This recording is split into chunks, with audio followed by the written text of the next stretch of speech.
제일막 이틀 연속 찾아온 사내. 평양 중구역. 당 간부들이 모여 사는 그 구역에서도 가장 조용한 골목이 있다. 그 골목은 낮에도 사람들이 말을 낮추는 곳이다. 누군가 들을까 봐서가 아니라 듣고도 모른 척해야 하는 것이기 때문이다. 그 골목 끝, 항상 불이 늦게 꺼지는 단층 주택. 사람들은 그 집을 이렇게 불렀다. 노동당 금고의 입. 집 주인의 이름을 아는 사람은 거의 없었다. 알 필요도 없었고 알고 싶어 하는 것도 위험했다. 그는 노동당 39호실 자금관리 실무 책임자. 외화, 비자금, 충성 자금, 숙청 비용까지 모든 보이지 않는 돈을 관리하는 남자였다. 사람들은 그를 금고직이라고 불렀다.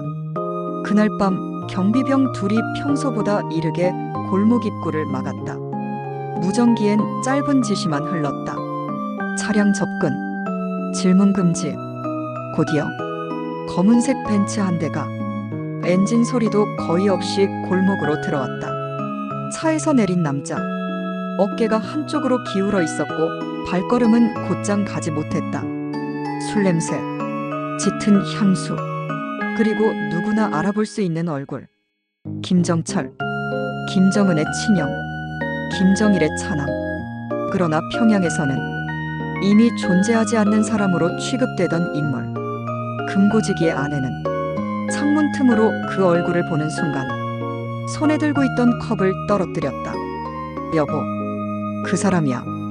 금고지기는 한숨을 삼켰다. 도망칠 생각은 하지 않았다. 이 골목에서 도망이란 선택지는 존재하지 않았다.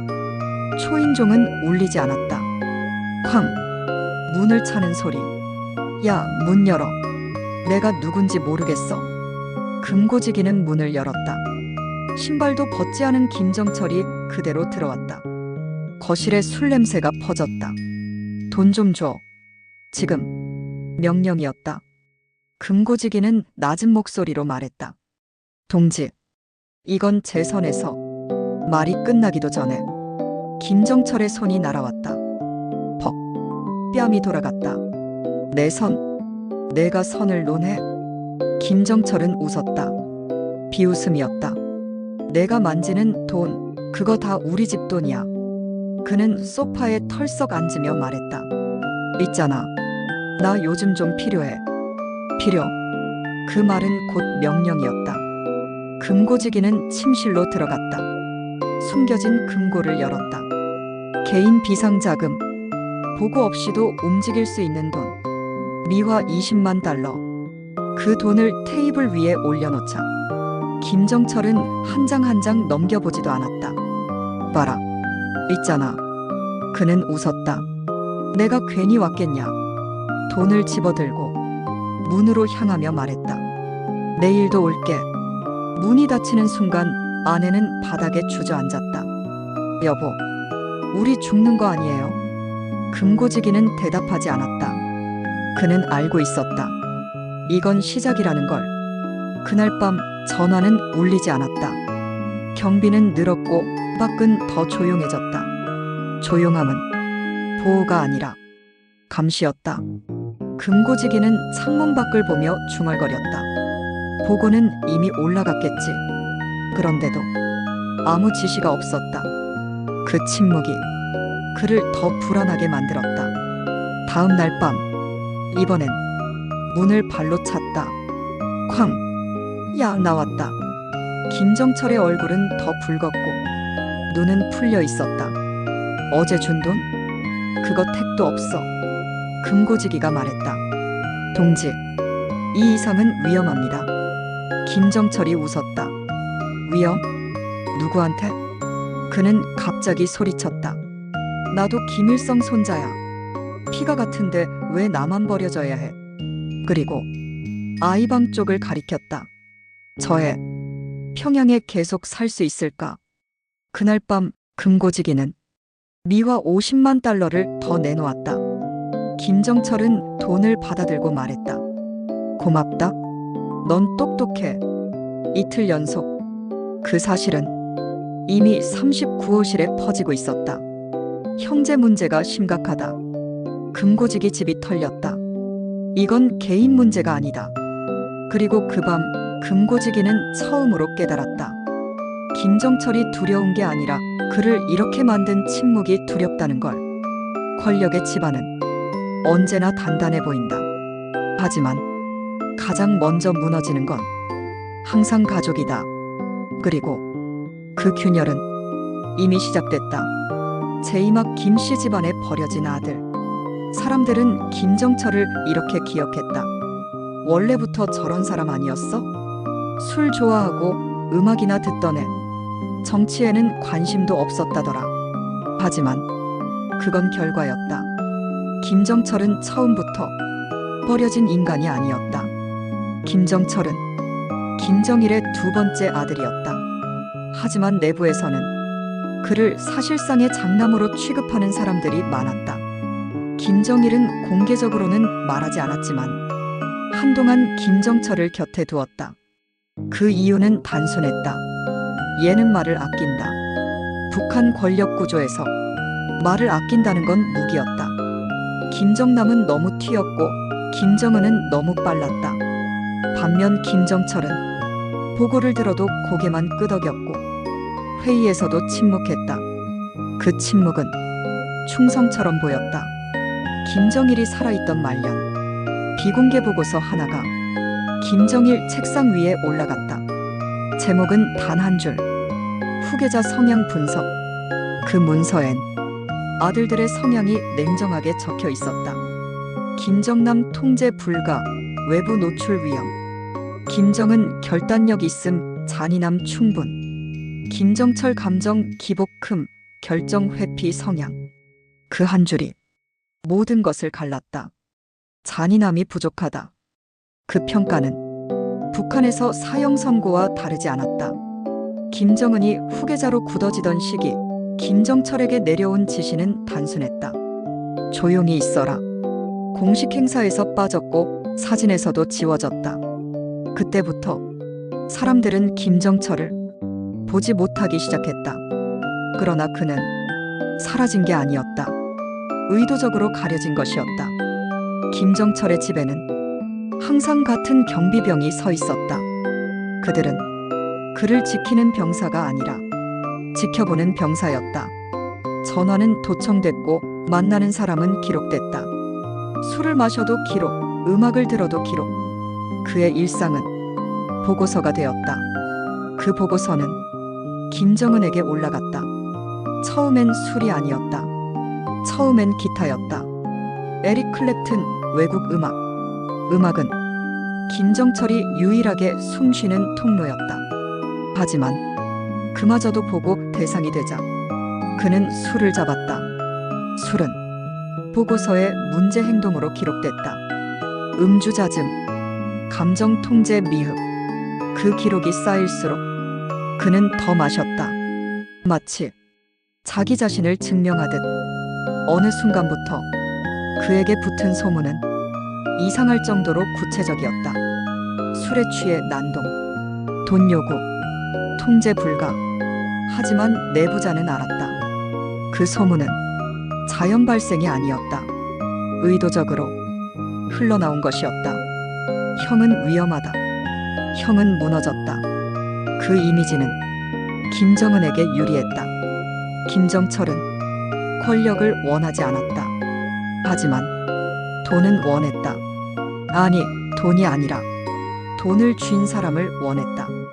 그가 노동당 금고지기 집을 찾은 이유는 단순한 술주정이 아니었다. 그는 알고 있었다. 저 인간은 김씨 집안의 모든 비밀을 안다. 돈은 핑계였다. 그가 진짜로 원한 건 확인이었다. 첫날 밤 금고지기가 돈을 내놓는 순간 김정철은 확신했다. 그래, 역시 내가 알고 있구나. 그는 뺨을 때렸지만 그건 분노가 아니었다. 시험이었다. 그리고 금고지기는 시험에 합격했다. 두 번째 밤 김정철은 의도적으로 김정은의 이름을 꺼냈다. 정은이가 나를 형으로 보긴 해. 그 말은 감정이 아니라 함정이었다. 금고지기의 반응을 보기 위한. 그리고 금고지기는 피했다. 그 침묵이 모든 걸 말해줬다. 그날 밤 김정철은 확신했다. 나를 망가뜨린 건 동생이 아니다. 시스템이다. 그리고 그 시스템의 심장에 금고지기가 있다는 것. 그래서 그는 이틀 연속 왔다. 돈을 뜯기 위해서가 아니라 관계의 위치를 확인하기 위해서. 김정철은 완전히 무너진 인간처럼 보였다. 하지만 그의 질문은 항상 정확한 곳을 찔렀다. 이 돈 보고 올라가. 누가 마지막으로 보지? 금고지기는 대답하지 않았다. 그 침묵이 답이었다. 그날 밤 김정철은 집으로 돌아가 혼잣말을 했다. 그래, 내가 미친 게 아니었어. 그는 버려진 아들이 아니라 버려질 수밖에 없는 증인이었다. 그리고 그 증언은 아직 끝나지 않았다. 권력은 쓸모없는 가족을 버린다. 하지만 비밀을 아는 가족은 죽이거나 망가뜨려야 한다. 김정철은 그 두 번째 길을 강요당한 사람이었다. 제3막 39호실, 돈보다 무서운 장부. 노동당 39호실은 건물이 아니다. 지도에도 없고 표지판도 없다. 하지만 북한에서 가장 많은 사람이 그 안에서 사라졌다. 북한에서 공식적으로 말하는 39호실은 외화벌이 기관이다. 하지만 내부에서의 정의는 다르다.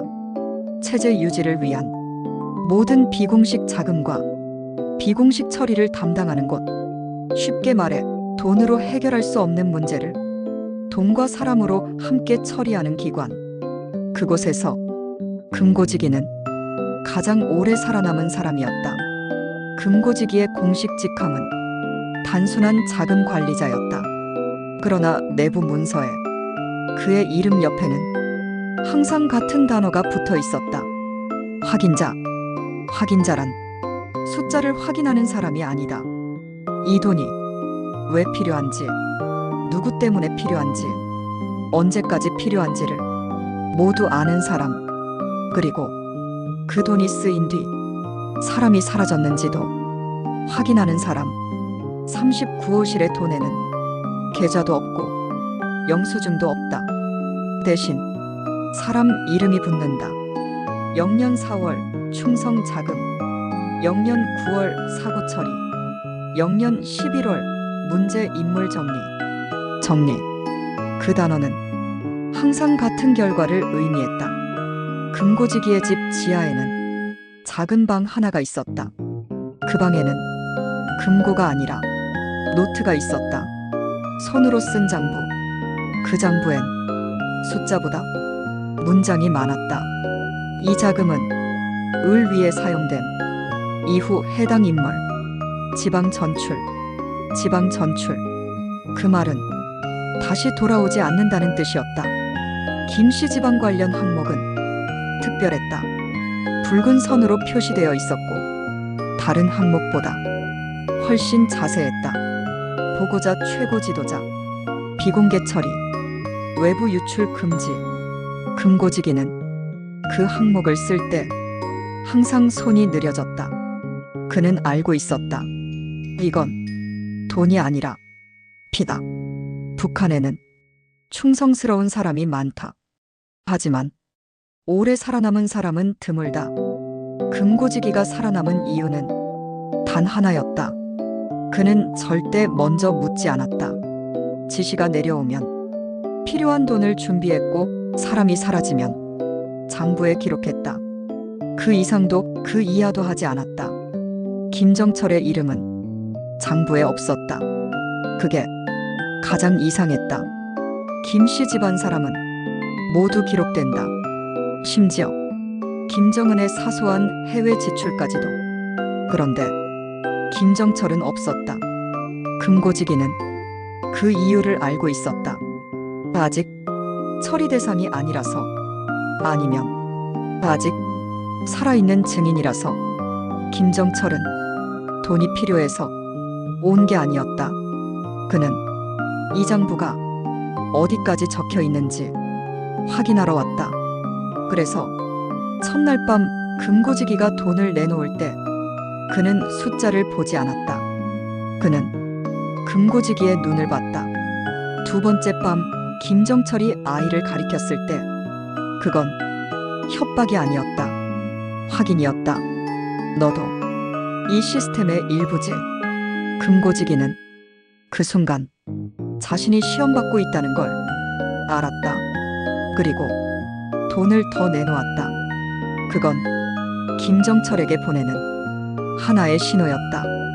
그래, 난 알고 있다. 이틀 연속 방문 보고는 이미 상부에 올라가 있었다.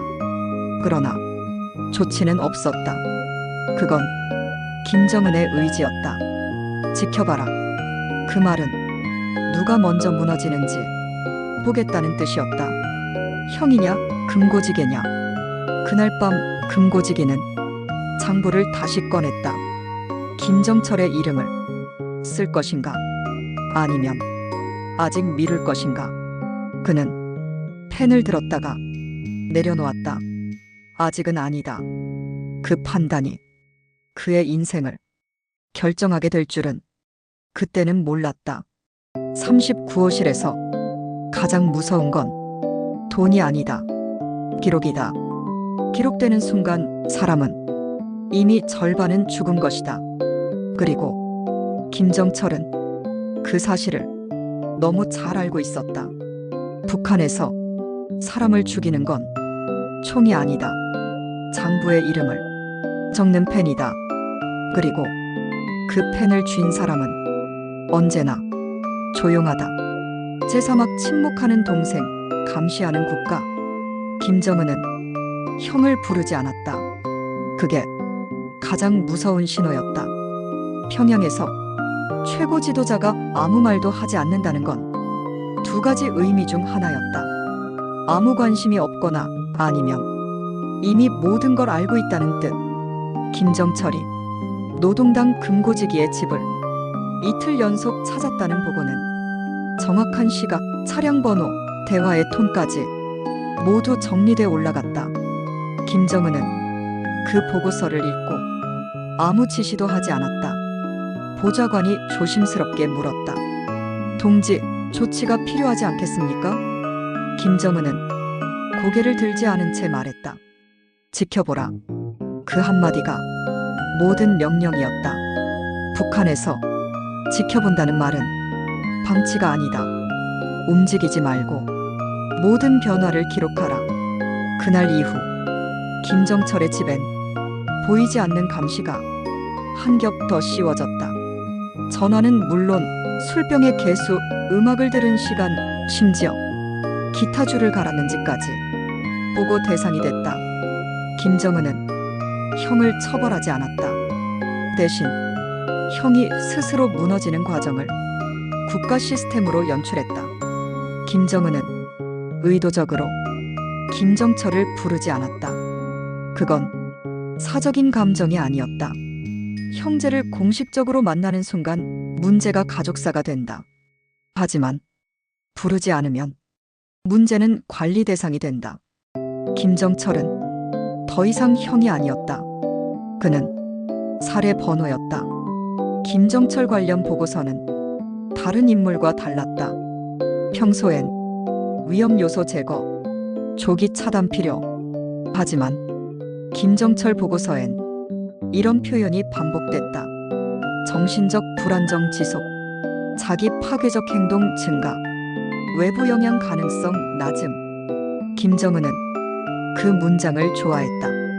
외부 영향 가능성 낮음. 그 말은 곧 형이 혼자 무너지고 있다는 뜻이었다. 김정은이 진짜로 관심을 가진 건 김정철이 아니었다.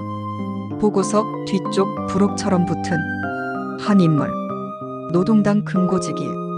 금고지기 개인 비상자금에서 대규모 현금 유출 확인. 그 문장을 김정은은 3번 읽었다. 왜 저 인간은 아직도 살아있지? 그 질문이 그의 머릿속에서 처음 떠올랐다. 김정은은 즉각적인 숙청을 하지 않았다. 그는 관계의 균형을 보고 있었다. 형이 계속 돈을 요구하는가, 금고지기가 어디까지 버티는가. 둘 중 누가 먼저 한계를 드러내는가. 그 시험은 말없이 진행됐다. 김정철은 부르지 않으니 스스로 다가갈 수밖에 없었다. 하지만 어디에도 문은 열리지 않았다. 옛 친구는 사라졌고 전화는 연결되지 않았고 외국 출국은 이미 차단돼 있었다. 그는 평양 한복판에서 완전히 고립됐다. 그 고립은 우연이 아니었다. 설계된 외로움이었다. 김정은은 형을 욕하지도 비난하지도 않았다. 그 침묵은 김정철에게 이렇게 들렸다. 넌 이미 중요하지 않다. 그 말보다 더 잔인한 건 없었다. 금고지기는 자기 집이 시험장이 됐다는 걸 눈치채고 있었다. 이틀 연속의 방문 이후 상부에서 아무 연락이 없었다. 그 침묵이 그를 더 괴롭혔다. 내가 잘못한 건가? 아니면 내가 너무 잘한 건가? 김정은은 결론을 서두르지 않았다. 그는 가장 적은 비용으로 가장 큰 효과를 얻는 방식을 택했다. 형은 스스로 망가지고 있었고 금고지기는 점점 불안해지고 있었다. 굳이 손을 더럽힐 필요가 없었다. 어느 날 밤 김정은은 보고서 맨 아래에 짧은 메모를 남겼다. 관계 유지. 그 말은 형을 살린다는 뜻이 아니었다. 지금 상태로 계속 두라. 그 상태란 망가진 형과 불안한 금고지기. 김정은은 형을 제거하지 않았다. 그는 형을 사례로 만들었다.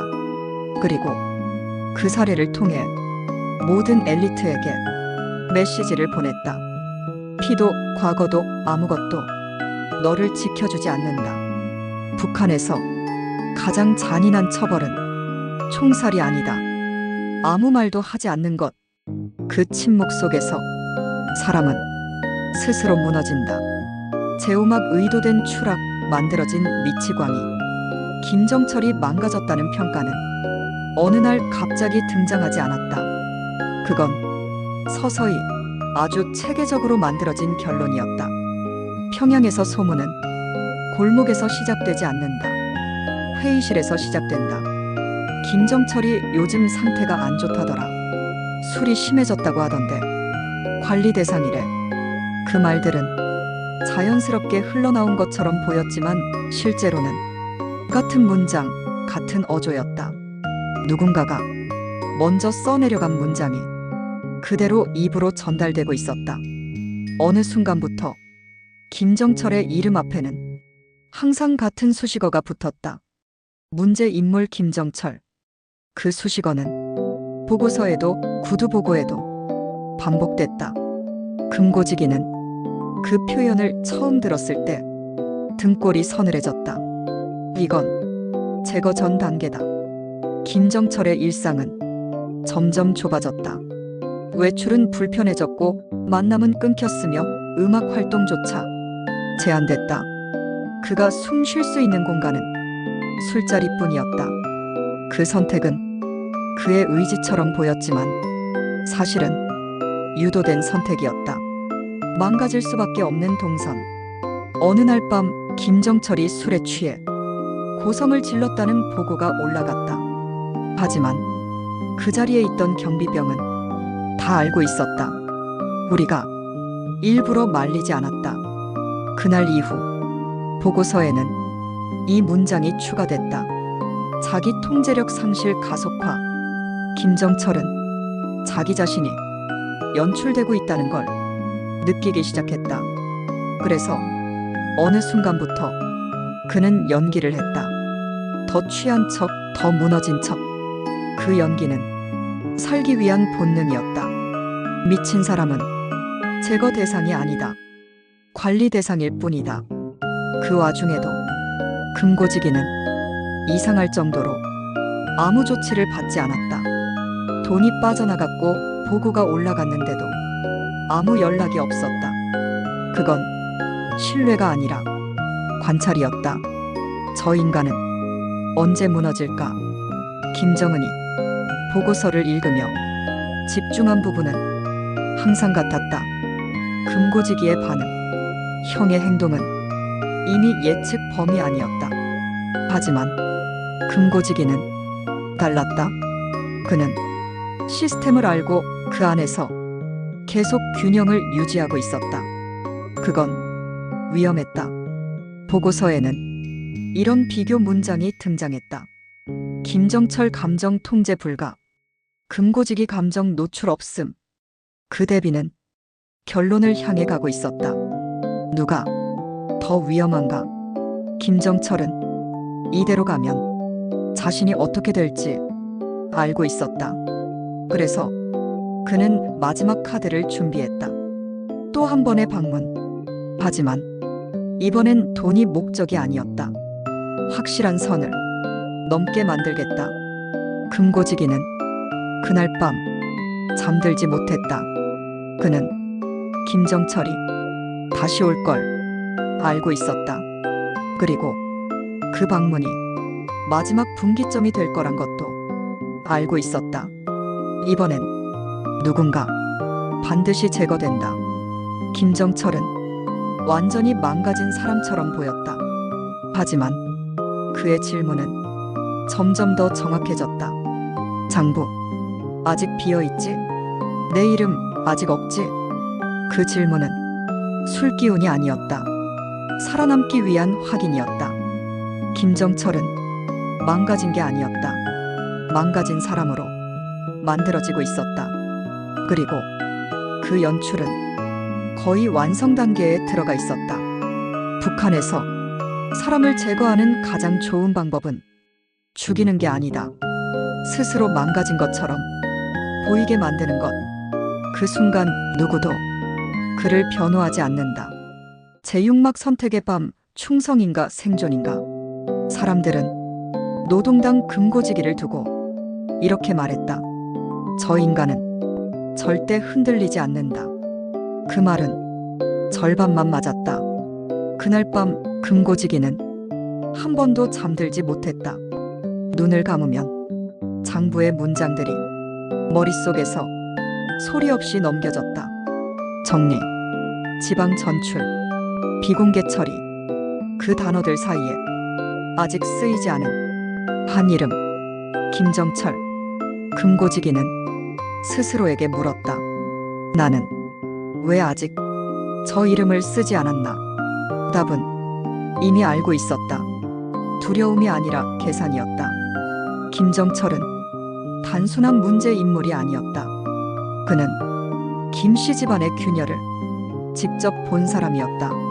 그리고 그 균열을 입으로 말할 수 있는 유일한 사람이었다. 금고지기는 처음으로 상상했다. 만약 저 인간이 살아남는다면 그건 북한에서 가장 위험한 상상이었다. 하지만 금고지기는 평범한 충성 간부가 아니었다. 그는 시스템의 내부를 너무 잘 알고 있었다. 권력은 항상 비상구를 원한다. 금고지기의 선택지는 두 개였다. 충성, 장부의 이름을 적고 모든 걸 끝낸다. 보류, 시간을 번다.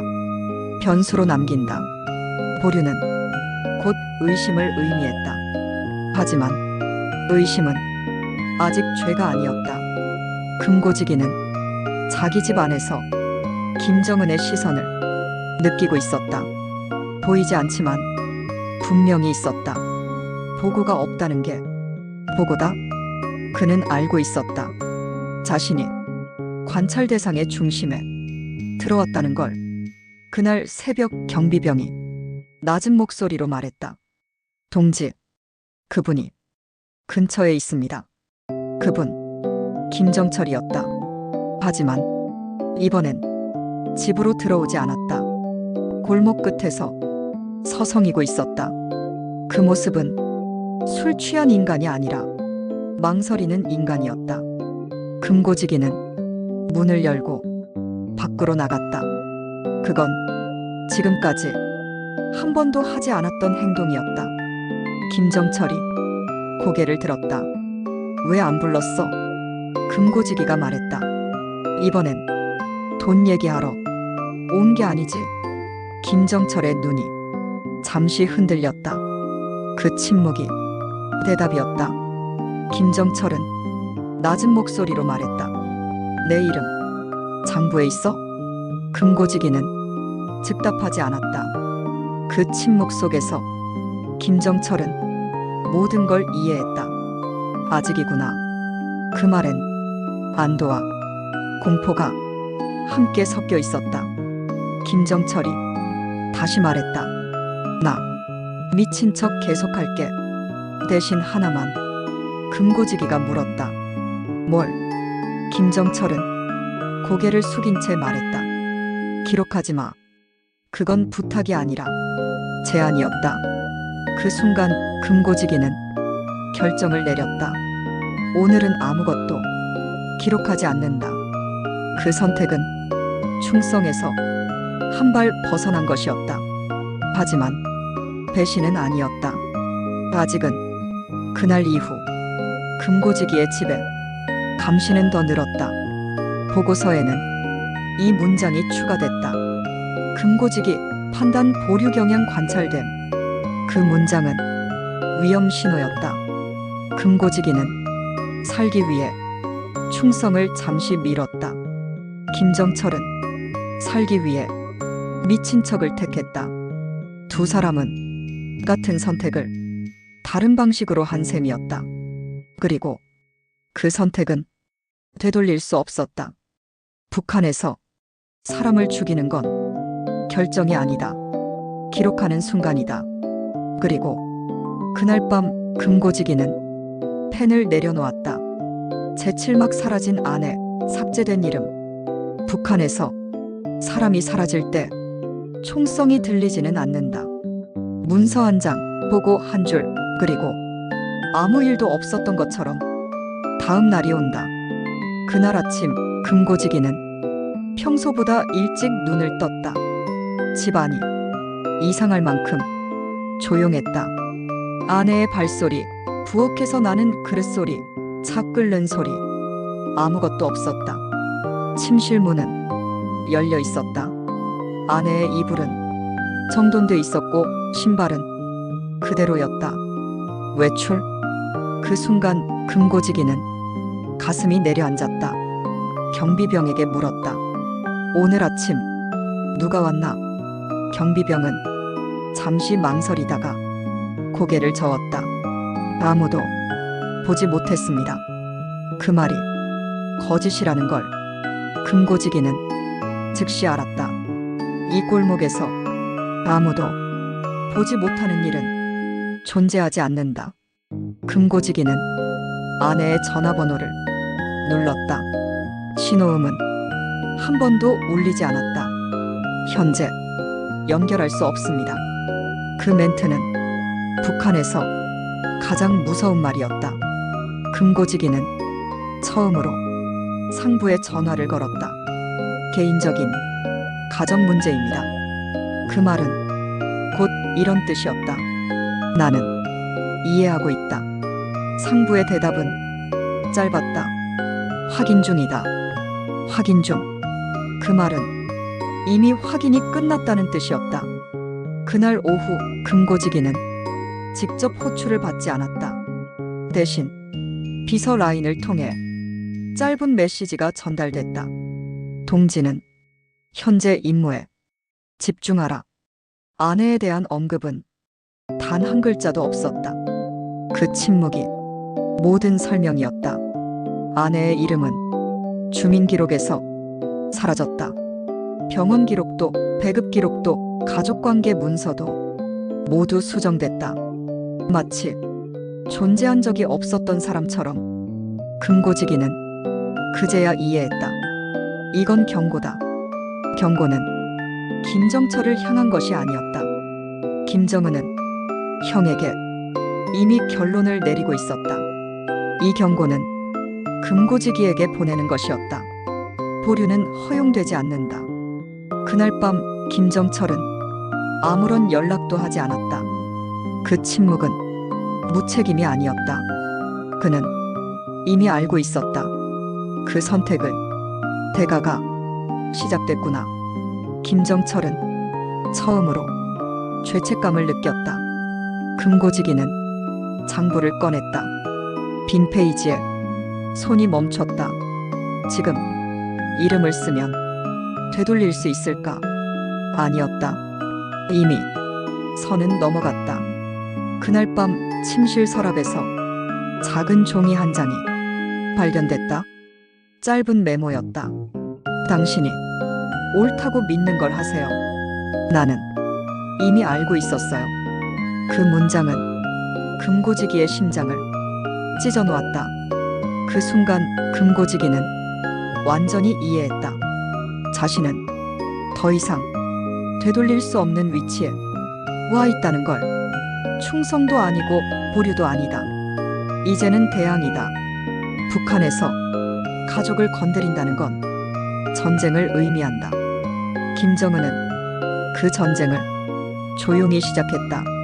그리고 금고지기는 그 신호를 정확히 받았다. 사람은 돈을 잃어도 버틸 수 있다. 하지만 가족이 지워지는 순간 체제는 적이 된다. 그날 밤 금고지기는 펜을 다시 들었다. 이번엔 기록하기 위해서가 아니라 뒤집기 위해서였다. 제8막 형제의 마지막 밤. 그날 밤 평양은 이상하리만큼 조용했다. 바람도 없었고 차량 이동도 줄어들었다. 이런 밤은 언제나 좋지 않았다. 김정철은 새벽 1시가 조금 넘은 시각 전화 한 통을 받았다.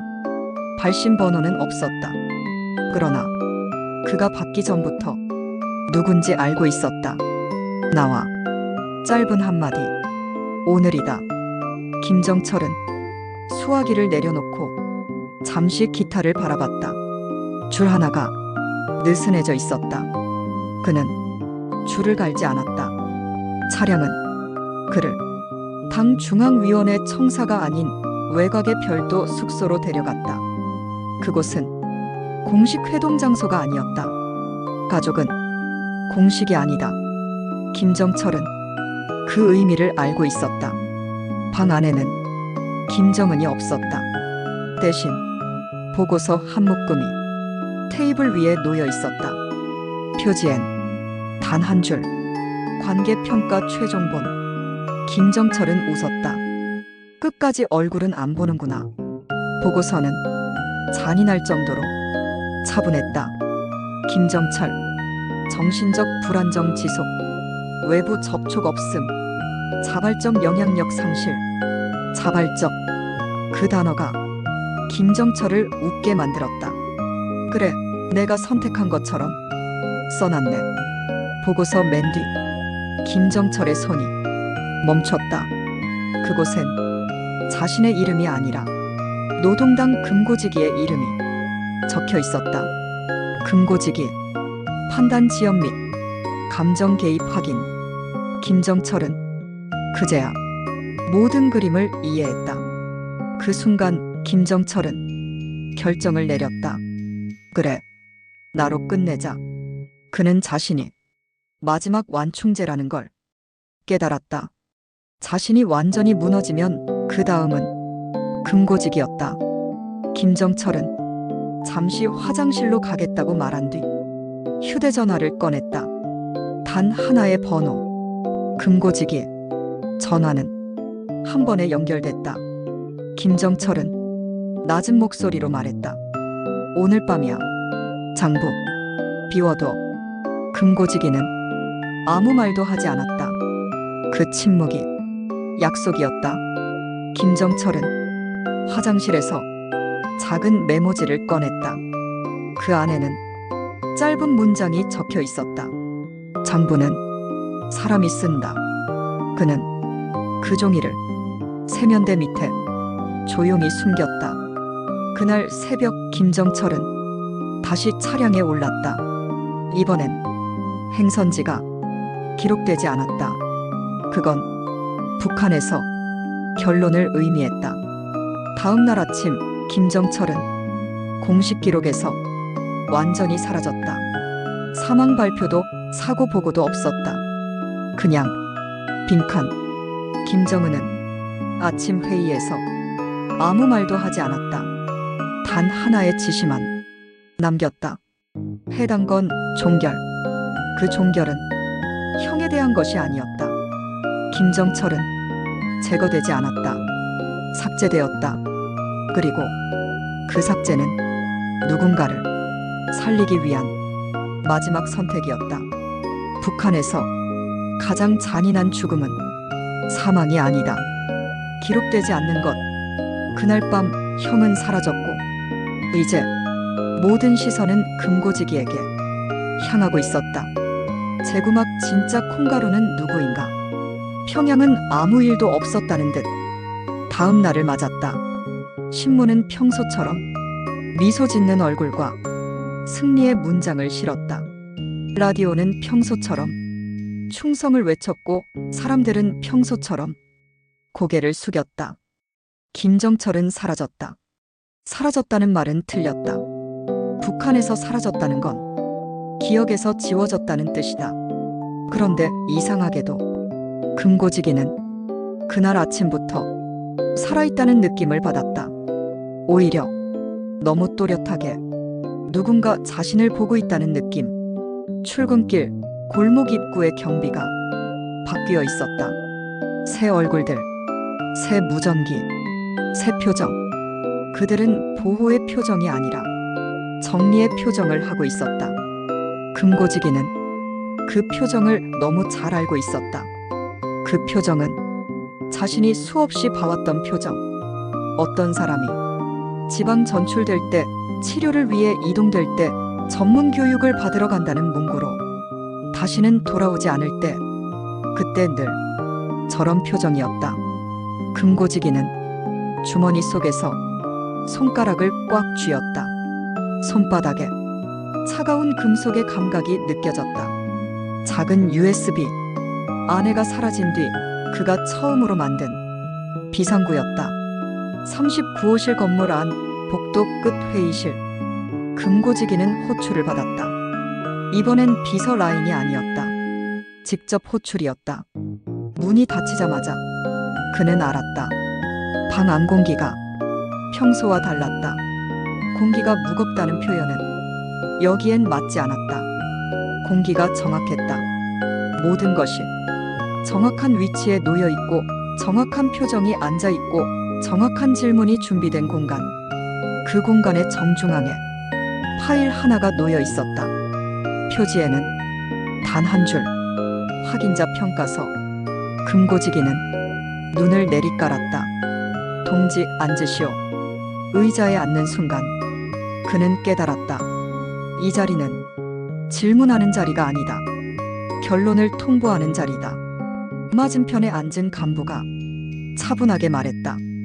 동지는 최근 판단을 보류했다. 금고지기는 대답하지 않았다. 동지는 장부의 원칙을 흔들었다. 여기서도 대답하지 않았다.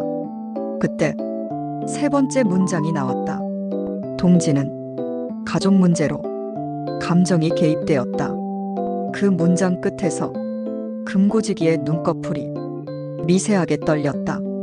그 떨림 하나가 이미 답이었다. 그들은 그 떨림을 기다리고 있었다.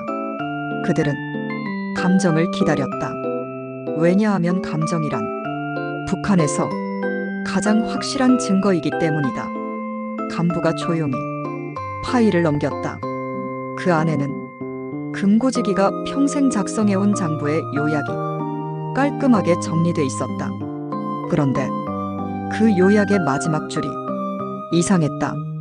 특정 항목 미기록. 대상 김정철. 금고지기는 숨을 삼켰다.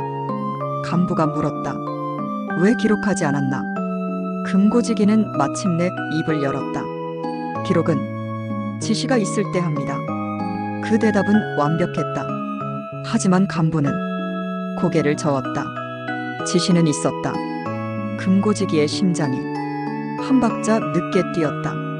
동지는 지시를 기다리는 사람이 아니라 확인하는 사람이었다.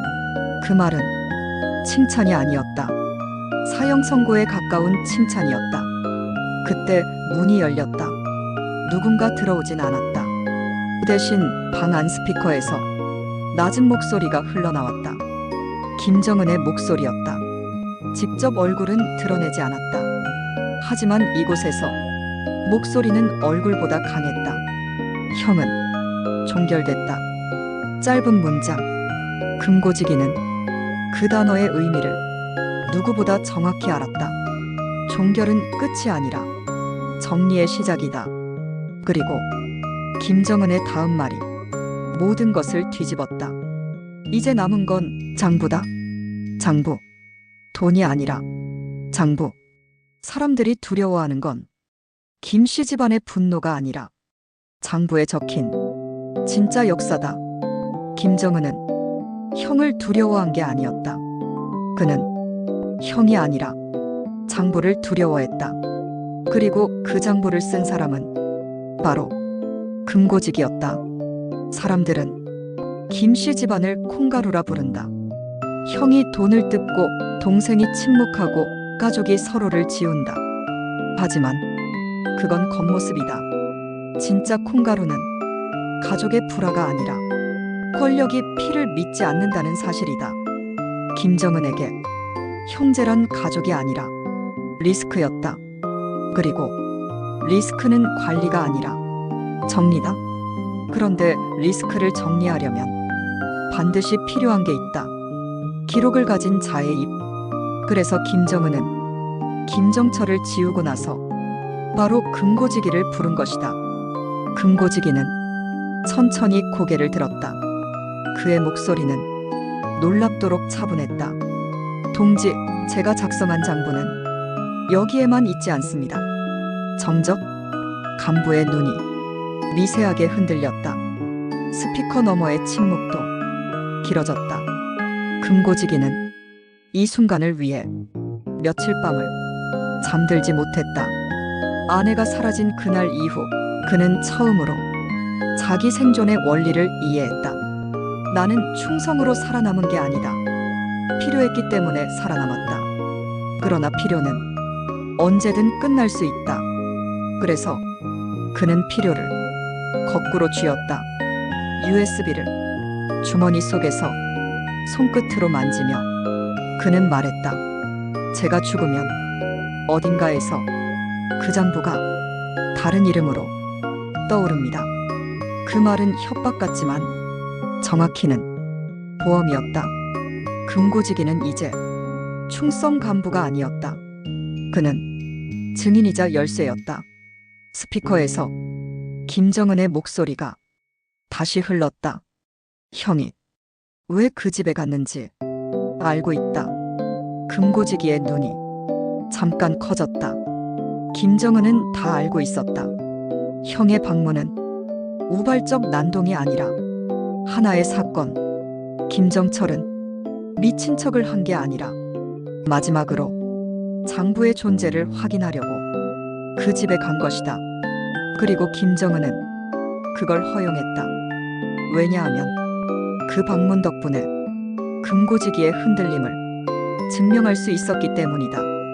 즉, 김정철은 자기도 모르게 동생의 함정에 쓰인 미끼였다. 그제야 제8막에서 김정철이 남긴 말이 금고지기의 머릿속을 쳤다. 장부는 사람이 쓴다. 그 말의 뒷부분은 말하지 않았지만 의미는 하나였다. 사람을 지우려면 장부를 지워야 한다. 장부를 지우려면 나를 지워야 한다. 김정철은 자신이 사라질 걸 알고 있었던 게 아니라 자신이 사라진 뒤 다음 타겟이 금고직이라는 걸 확신했던 것이다. 그래서 장부 비워둬라고 말한 것이다. 기록하지 말라는 뜻이 아니었다. 내가 먼저 지워지지 마라. 그 경고였다. 김정은은 형제를 두려워하지 않는다. 김정은이 두려워한 건 피가 아니다. 증거다. 증거는 사람을 만들고 사람을 지우고 정권을 바꿀 수 있다. 그리고 그 증거를 가진 자는 언제나 한 명이다. 확인자, 금고지기. 그 순간 금고지기는 아내의 메모가 떠올랐다. 당신이 옳다고 믿는 걸 하세요. 그 말은 감정이 아니라 결단이었다. 그는 마침내 처음으로 관리가 아니라 선택을 했다. 회의실을 나오며 금고지기는 한 가지를 확신했다. 자신은 이미 살아남는 길이 아니라 부숴야만 하는 길로 들어섰다는 것. 그는 39호실 지하기록실로 향했다. 그곳에는 원본 장부와 장부를 요약한 정리 문서들이 있었다. 그는 책상 위에 장부를 펼쳤다. 그리고 새 페이지를 열었다. 거기에는 아직 적히지 않은 두 개의 이름이 있었다. 첫 번째는 김정철, 두 번째는 자기 아내. 금고지기의 손이 천천히 움직였다. 하지만 그는 이름을 적지 않았다. 대신 펜을 내려놓고 그 위에 잉크를 쏟아버렸다. 검은 잉크가 글자들을 덮었다. 기록을 남기는 사람은 언제나 조용하다. 그날의 금고지기도 조용했다. 다만 그 조용함은 충성이 아니라 파괴의 조용함이었다. 그리고 그는 장부의 첫 장에 단 한 줄을 썼다. 이 장부는 더 이상 권력의 것이 아니다. 그 한 줄은 북한에서 가장 위험한 문장이었다. 에필로그 콩가루의 결말. 며칠 뒤 평양에서는 또 한 사람이 조용히 사라졌다. 사망 발표도 없고 체포 발표도 없다. 다만 어떤 골목 끝 집의 불이 영영 켜지지 않았다. 사람들은 속삭였다. 금고지기 없어졌대. 하지만 동시에 이상한 소문도 돌기 시작했다. 외화가 갑자기 멈췄다더라. 어느 라인이 갑자기 조용해졌다. 장부가 비었다는 말이 있어.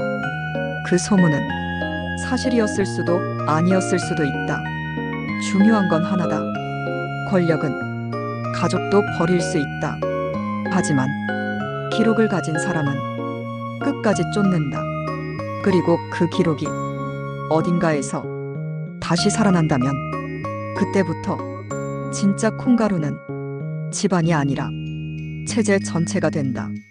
우리는 폭군을 두려워하지만 사실 더 무서운 건 폭군을 가능하게 하는 조용한 시스템입니다. 그리고 그 시스템은 늘 한 가지로 움직입니다. 기록, 삭제, 침묵. 구독과 좋아요, 댓글 부탁합니다.